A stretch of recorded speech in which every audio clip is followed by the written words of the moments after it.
What is up, guys? Welcome back to another video on my channel. If you guys are new to the channel, make sure you guys subscribe down below for more scooter related videos. And if you guys like this video, make sure you guys smash the like button. I want to let's go for 500 likes on this video today. So pretty much before I get into this video, I just want to say I know I've been off the YouTube grind, guys. I know I haven't been posting like I should be posting all the time. Smokey, can you please stop kicking yourself in there? I kind of lost motivation and like the drive for YouTube, but I'm back. I'm gonna try to post more videos. I'm just gonna try to hop back on that grind. So without further ado, let's get right into this video. It's what you guys want to see. The 5 poopiest, worst, garbagest, horriblest scooter riders in the world. But before we get into this, this isn't actually about the 5 worst scooter riders in the world, because when you think of like the worst scooter rider, who actually comes to mind? It's obviously not someone who's sponsored. It's gonna be your grandmother, Barack Obama, your great grandma, your great aunt, maybe even the person watching this video could be one of the worst scooter riders in the world.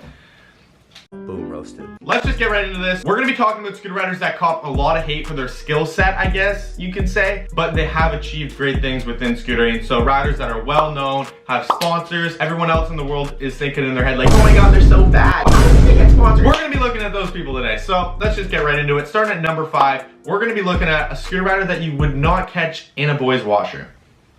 It's gonna be Bianca Dilworth. So Bianca Dilworth is a female scooter rider. There's not many of these out there. She's probably one of the best female or the best female scooter riders in the world. She rides for Apex Pro Scooters, which is a company that is pretty hard to get on. You have to be pretty good to get on Apex, and I feel like this is where some of her hate comes from. Apex is constantly pushing her, reposting her clips. She's gained like 80,000 followers. Arguably, all those followers are from Apex. She posts like random tricks that maybe the average bloke at the skate park could do, but it's good for a girl. And people like to say, oh, what's the difference, girl and guy? There is a difference, people. I know you might want to get on Apex with your double heel rewind, but you're not a girl. If she wasn't a girl, she probably wouldn't have 80K, and if she wasn't a girl, she probably would not be on Apex. The reason being is because there is a difference between girls and guys. Let's just take Hooters, for example. You guys love Hooters. I bet all you guys go to, no, I'm just kidding. Hooters, it's like a bar. I don't even know, it's a restaurant, and girls serve your food. If I brought my resume into Hooters, do you think I get the job? No, I wouldn't. If Bianca Dilworth brought her resume in, I don't know if she'd get the job, but all I'm saying is, it's a weird analogy. All I'm saying is there is a difference between girls and guys. So if you're a girl scooter rider, you're more likely to go places if you can freaking flare bar, you know what I'm saying? She is super hated in the DMs, but I feel like she gets a lot of love on Instagram. I don't know. She's definitely one of the hottest scooter... I'm just kidding. She's definitely one of the best girl scooter riders in the world, so yeah. Bianca Dilworth, that is it for her. Moving on to number 4, we got Zack Coons, a teammate of mine. He's on Eagle. He's on the Vault Pro Scooters, and I feel like those two companies are the reason he gets the most hate. As you guys know, Zack Coons does have like a weird style. He does do a tail whip, kind of weird. He does a poon whip. He's good at scooter riding. He's a good street rider. He's hit some fat rails. He's hit the Hollywood High 16, which is a pretty fat rail. For a lot of people that hate on Zack Coons just because he has a weird tail whip is kind of unnecessary. Obviously, all this hate comes from jealousy. People are jealous he got on the Vault. People are jealous that he got on Eagle, and they're all wondering how the fuck did he do it, because I can double tail whip and I should be sponsored. The reason he's sponsored is obviously because 1, I'm pretty sure he worked at the Vault. 2, he's got an awesome personality. People like him for who he is and not just the tricks he can do. 3, he is super dedicated. 4, he also is a pretty good rider. So coming in at number 3 on this list, we're gonna be looking at Rocco Piazza, who is way out of his prime. This is a prime example of your age catching up to you. Rocco Piazza was on top of things back in the day when he was like, I don't know, 7? He was doing backy whips and stuff like that. And for a 7-year-old, that is pretty insane. I don't know how old Rocco is now, but his age has definitely caught up to him. There's people like Charlie Dyson out there. For his age, he is totally out of the pro scooter riding scene. He did achieve big things in scootering. He's been on district pro scooters. He's been on MGP. He's been on all sorts of brands. Arguably, he hasn't really done anything relatively impressive besides a backflip whip. If you guys want to get a good laugh, you guys should definitely go check out the game of scoop between Rocco and Shelby Grimness from the Vault. It really goes to show how bad Rocco is. He's not giving a ramp. Like, oh my god. They're doing like 180s flat and stuff. For him to be doing 180s flat and ride for Mad Gear at the same time, this really tells me where the hate comes from. Obviously, he's gonna get hate because he's not very good. I'm not saying you have to scooter. You do what you enjoy. You like playing baseball, go hit some homers, buddy. Rocco, do whatever you want. I'm not saying you're a loser because you don't scooter anymore. Quite frankly, you're probably making bank on YouTube. I don't know if your channel's dead or not. I forget. Actually, insert the views on the screen. Oh my god, his channel's dead. Kind of like mine.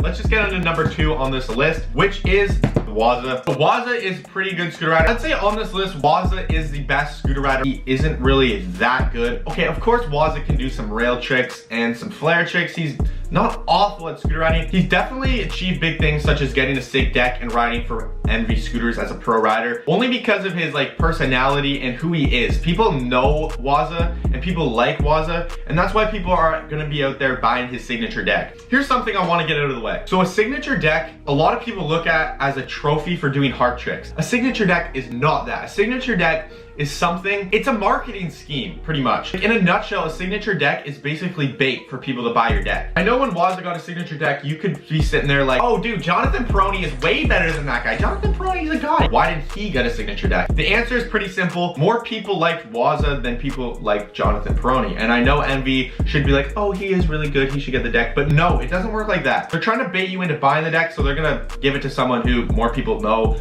Wazza has more followers. Wazza, not a horrible scooter rider by any means, but he does get a lot of hate. Definitely there's other people on Envy that deserve a sig deck besides Wazza. It's not like it was the worst choice they could have made by giving him a signature deck. It's not like he can barely double whip like Rocco Piazza.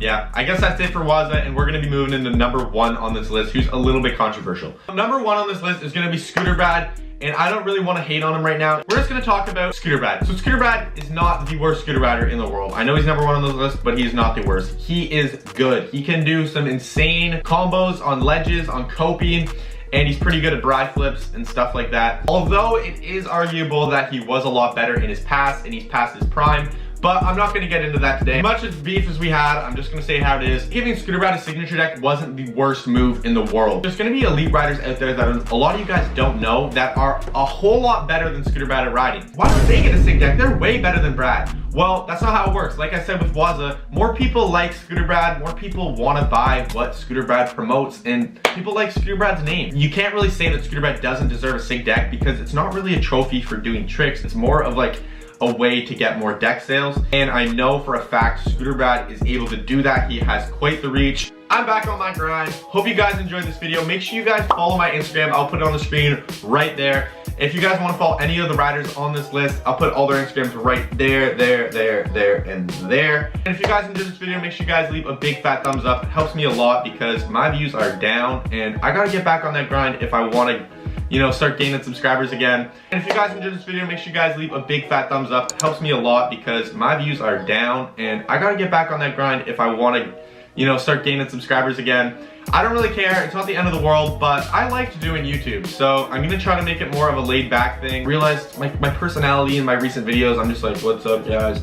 It's just like, it's not me, it's not who I actually was. I thought it was me, but it's just like, subscribe down below for all sorts of more scooter related videos. And yeah, big announcement by the way guys, I now ride for Legacy Pro Scooter Shop, and I'm gonna be getting a coupon code that you guys can use to get 10% off. They're gonna be the best company to buy titanium bars off on the market. That's one of the reasons why I decided to start riding for Legacy, because their tie bars are top of the line and super cheap. So once I get my coupon code, I'm gonna start promoting them a lot more and helping you guys out with where you guys should buy your parts. If you're from Canada or maybe even from America, you can get these bars for cheaper because they're only like 200 and something Canadian dollars, which is like in the hundreds. For USD, they make bars like millenniums, bars that look like small bends, T-bars, all the works. So I'm super hyped to be starting a new sponsorship with them. And yeah, peace out guys. I will see you guys in the next one. Merry Christmas, Happy Hanukkah, Happy Kwanzaa, whatever the case may be. Peace out guys. Hope you guys enjoyed. Goodbye. Whoop.